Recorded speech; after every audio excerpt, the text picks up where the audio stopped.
Well, I am finally in the Bridger-Teton National Forest, and that's not to be confused with the Teton National Park, which is just a little north of where I'm at. I'm in the Granite Creek area, and I'm on a little hiking trail that leads from the Granite Falls to the hot springs. The last little bit of the road to the hot springs is not open yet. It's still pretty early in the morning. My guess is they open the gate once the business opens.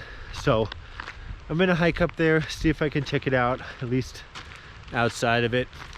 And then I'm gonna hike back down to the Granite Falls, and then just a little ways from here there's a couple hiking trails, and the scenery out here is amazing. So I'm sure once we get up to maybe some of the ridge lines or the peaks, we should get some really good views. So I want to point out that I am in the Jackson Ranger District, and we are really close to both the Teton National Park and Yellowstone. And because that this area is very popular, people I'm sure just day trip into the Tetons and Yellowstone. So a lot of the areas of the Jackson Ranger District get overused, so they've had to become super restrictive on where you can disperse camp and the limit on how long you can disperse camp. In the summer months, the Jackson Ranger District for the most part has a 5-day limit unless you're in an established campground, and there is a $500 fine if they catch you dispersed camping in a restricted area. So here we go, Bridger-Teton National Forest.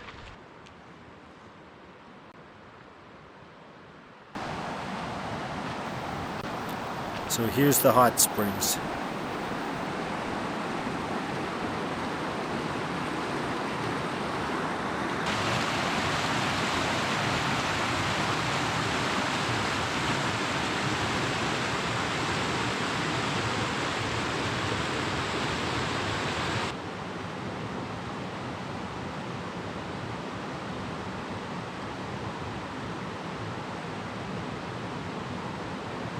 So here we are back at the Deus area at Granite Falls, and the views here are just absolutely spectacular.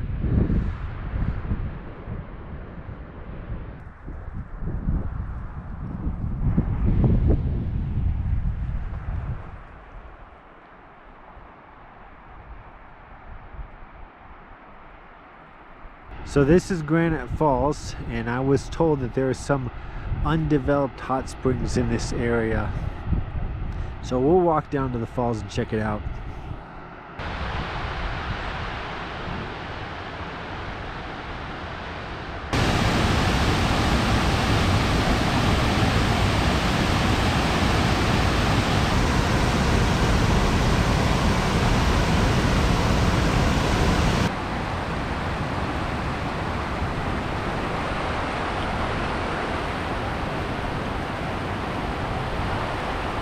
All right, I'm about half mile down from the falls, and I think this is trail 18. I'm just looking at the topographical map.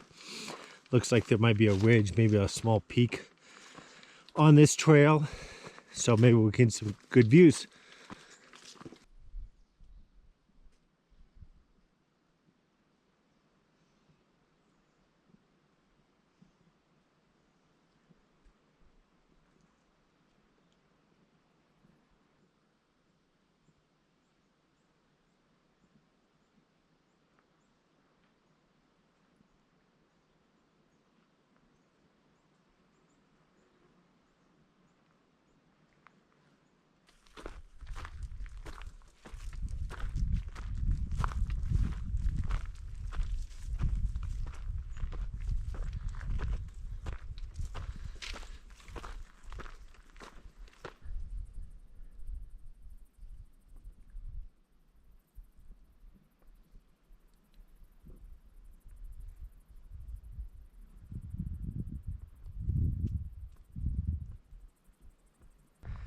All right, I'm making a final push to this little summit. One thing that I find awesome about being out here is that we're at a much higher elevation than I'm used to. I think most of this area is 6,000 feet plus, even at the base of the mountains. Because of that, the air is a lot thinner, and I don't think this area gets a lot of precipitation, so the trees don't grow as tall, and it gives you these great unobstructed views of the mountains.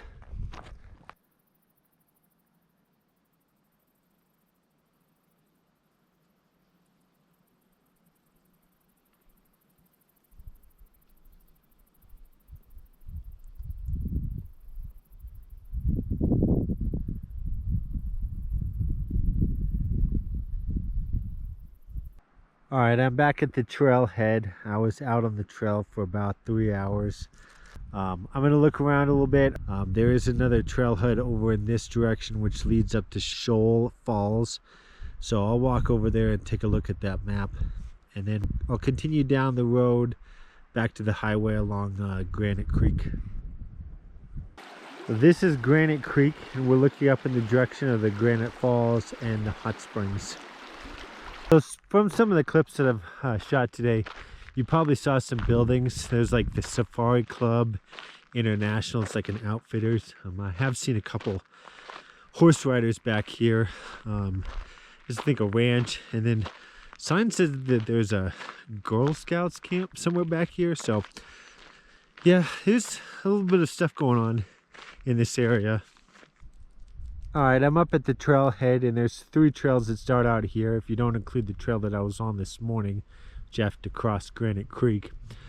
2 of them lead up into the wilderness. I think one goes to Shoal Falls, and then the third one I think goes up towards the Granite Falls.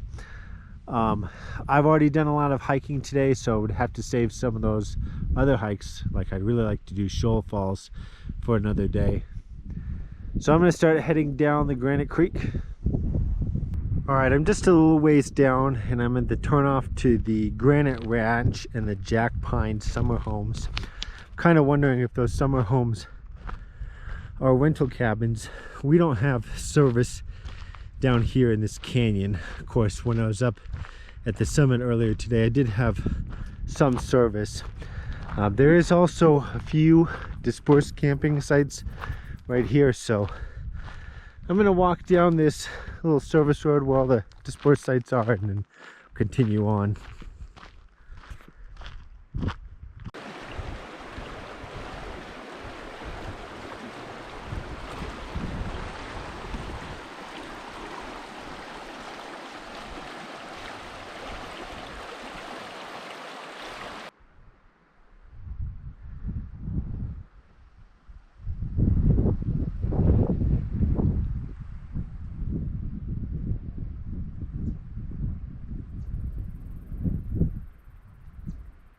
All right, I'm continuing down the canyon, and this terrain is really awesome. It's unfortunate though they had a forest fire here.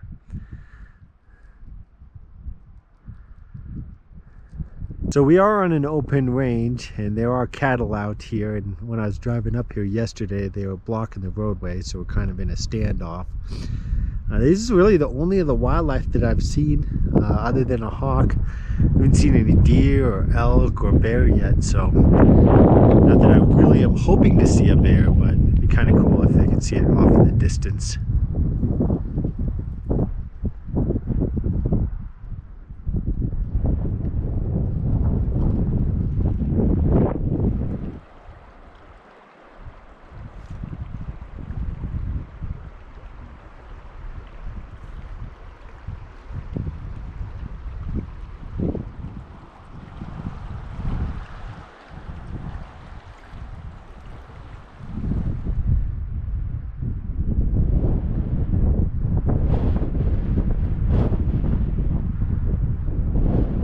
All right, so I'm going to call it a wrap for the day. I need to drive into Jackson. I never anticipated coming back here. I just drove here on a whim yesterday, and I don't really have enough food, and it takes probably about 45 minutes to an hour from where I'm at, especially since we're on a gravel road. And tomorrow I want to go hike to the Shoal Falls. So I'm gonna need to get some more food, so I'll see you tomorrow. Well, day 2 out here in the Granite Creek area, and I'm on the trail up to Shoal Falls. I'm pretty tired and sore from the hike yesterday, so at the very most I'm going to spend 2 hours out on the trail. I'm not sure how far the falls is from the trailhead. Hopefully I can make it there.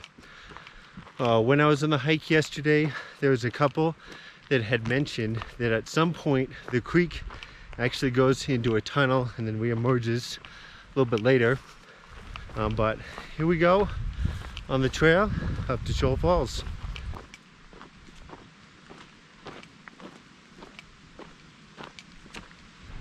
All right, I have a decision to make here, but I'm going to go with the Shoal Falls trail. So I'm sure it's going to be very tiny, but I'm 90% sure the summit that I was at was right about here yesterday.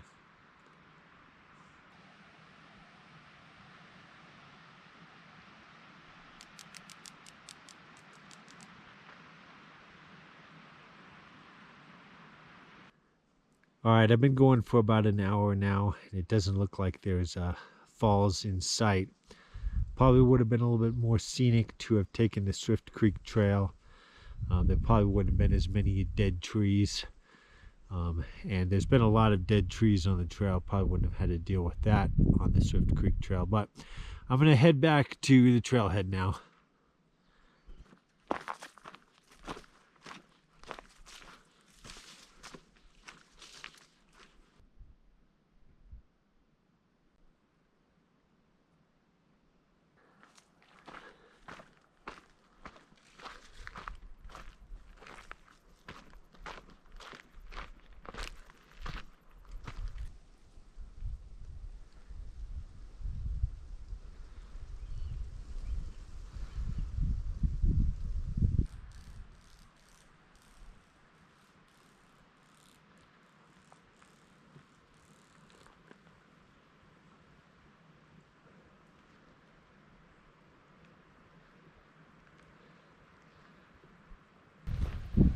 All right, I'm almost back at the trailhead, and I was out for just about 2 hours. I'm feeling pretty good right now.